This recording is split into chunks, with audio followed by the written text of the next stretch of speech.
збережіть цю пам'ятку. Потім по поводу, якщо орете городи, оранка зараз йде, сажаєте картоплю, там, овочі, фрукти, ну, вже посаджена. Вдруг знайдете якийсь снаряд або похоже щось на снаряд. Ви його не чіпаєте, ви дзвоните на 101, все вам пам'ятка, читаєте, інструктаж, як користуватися, що робити. Спасибо. Що вже, наверное, виорали, все посадили, нічого не знайшли, це хорошо. На всякий случай все візьміть, там хоча почитайте.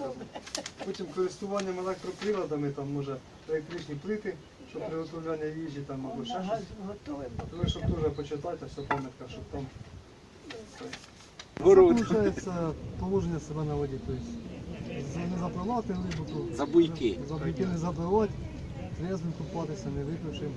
Тобто дотримується правил. Слава Богу, всіх правил. поки Ну, то вам пам'ятку, то мій інструктаж.